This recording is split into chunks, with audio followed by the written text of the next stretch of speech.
I am 18 years old male, I'm a high school senior and proposal season is currently in full swing.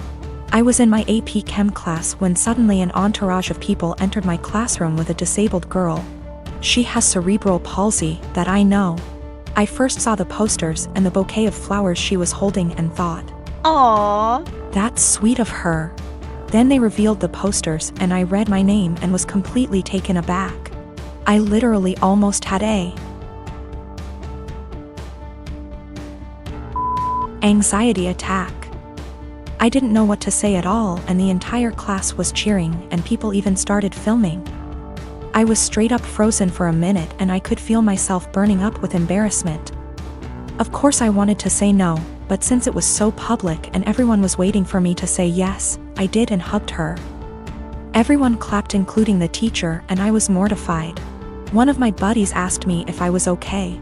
Afterwards, since apparently I looked like I was gonna burst into tears and I told him I literally did not expect that at all, and I didn't want to say yes.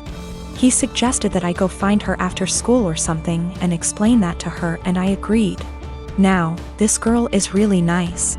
We had a class together last year and sat next to each other for a majority of it and talked quite a lot. I would say we were friends then, but we haven't spoken more than 2 times this school year, so we've definitely drifted apart.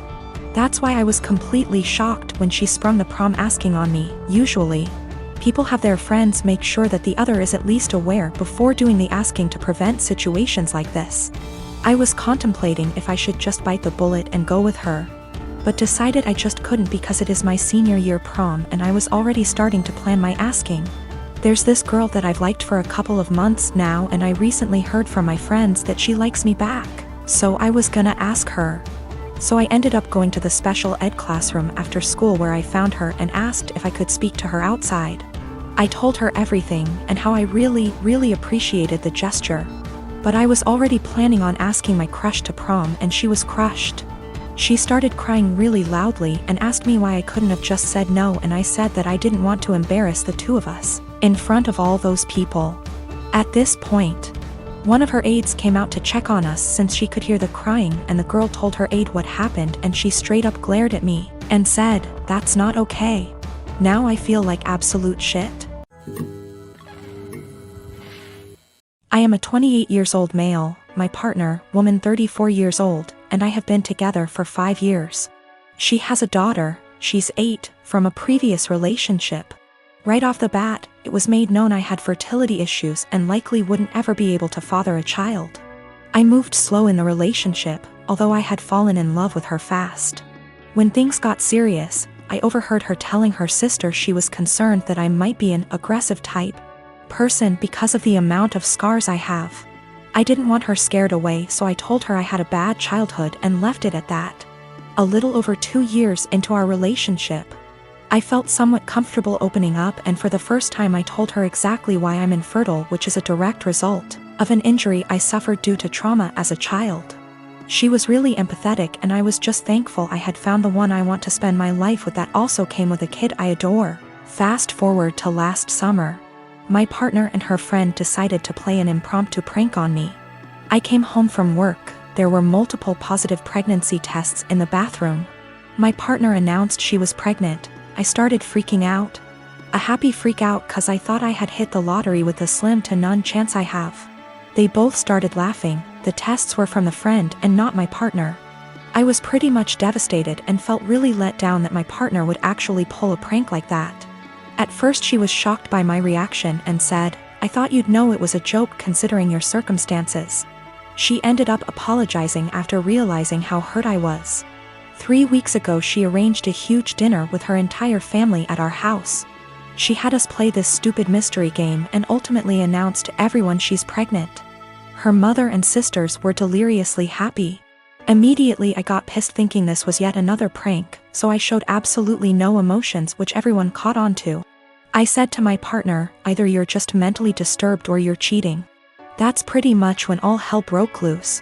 My partner's POV is that she was sincerely apologetic about the prank, and I should know her well enough to not think she'd ever pull that stunt again. She's also livid at me for ruining the announcement, embarrassing her in front of her entire family, causing them to think I'm a horrible person, and then finally insinuating that she's a cheater. I still stand by my claim that had she never pranked me, my reaction would have been different. I do find it odd she decided to tell me along with her family. Things would have likely went over better had she told me first, and then we announced it together. But I'm starting to think I acted immaturely causing scene in front of her family, and I think that's maybe where I'm wrong. My 7-year-old daughter's doing virtual school in our living room recently. I heard her teacher address a girl named Kelly a few times, which stuck out to me because my daughter's class is only about 15 kids and I know them all by this point in the year. A couple times more and I realized she was calling my daughter Kelly. My daughter's name is Keely, pronounced Keely. So after school was over I asked her if that had been happening all year in this teacher's class and she said it had and it really annoyed her. I asked her why she hadn't corrected the teacher if it annoyed her so much and she said she had repeatedly at the beginning of the year, but the teacher kept calling her Kelly, so eventually she gave up on reminding her. I sent the teacher a quick email explaining the misunderstanding but got no response. This teacher teaches a special subject, think music, gym, art, or language, not just one grade level. So my daughter will be in her classes for the next several years, so we couldn't just wait it out. And how moments like these are handled now will set the stage for how my kid deals with similar situations on her own in the working world. I encouraged my daughter to come to class early or stay later again, thinking maybe she hadn't heard or understood her last time. So a quiet one-on-one would be better.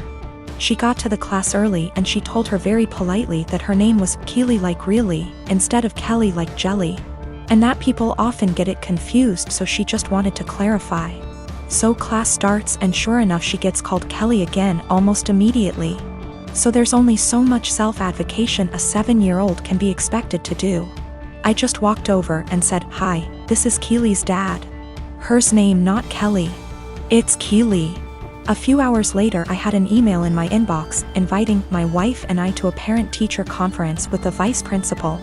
The long and short of the meeting ended up being the school feels that while the teacher probably should have learned her name, that the real problem is she feels I challenged her authority by correcting her in class and that the names were similar enough for it to not have warranted such drastic action.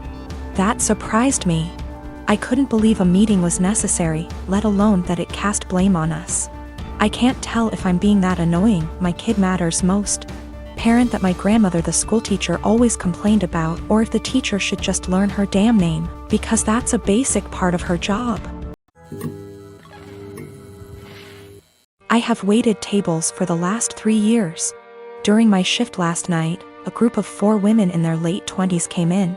They were a pleasure to have as customers.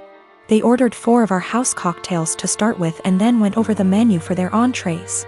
Then I was on my way back to their booth with the drinks on a tray. I walked by the backside and overheard one of them talking about how she was 14 weeks along. When I rounded back, they were talking about the same topic and it was clear to me that she was pregnant. I figured her having 1 drink wasn't a big deal. They ordered their entrees and I went off to handle other tables. About 5 minutes later, they called me over again and asked for another round. At this point I started getting concerned, but I took the order and cheerfully said I'd be right back. This time, I went to the bartender and asked him to make one of them a virgin cocktail. He was confused, but since he's a good friend of mine, I told him to just trust me. A few cocktails later, hers strictly virgin, they started getting rowdy, and Mrs. Pregnant Woman was also getting into it. I figured that since she didn't notice, things were okay. The problem came when I took them their check, and they asked to split the bill at the register. When Mrs. Pregnant Woman got to the counter, I saw her cocktails were marked with virgin. My bartender had edited each in the system for inventory. It was too late for me to edit them back, so I just had her pay, hoping that she wouldn't look at the receipt. They all thanked me and left, leaving a generous tip in the process. They were talking in the parking lot for the next short while, presumably waiting for an Uber. Several minutes later Mrs. Pregnant Woman came back and asked what virgin on the receipt meant. I fessed up that it meant non-alcoholic. She blank stared me for a few seconds and then asked if she had ordered a non-alcoholic cocktail. I said no, but told her that I assumed she wanted one seeing as she was pregnant. It was a lame lie and I'll admit it, but she looked me in the eye and asked me to return her part of the tip. I did so. Then she talked to my manager. My manager took me into her office and literally shrieked at me until hoarse. I stood my ground and told her that I'm not going to be responsible for FAS. She told me that she was taking me off the calendar until she decided what to do with me. She also informed me that I could get the restaurant in serious trouble for discrimination. And upon examination of my state's laws, she is correct. But when I talked to my mother and father about it tonight, they told me that they understood my position. The entire staff at the restaurant is against me, and I think that I'm going to call in and tell my manager that I quit. But I still feel in the right here,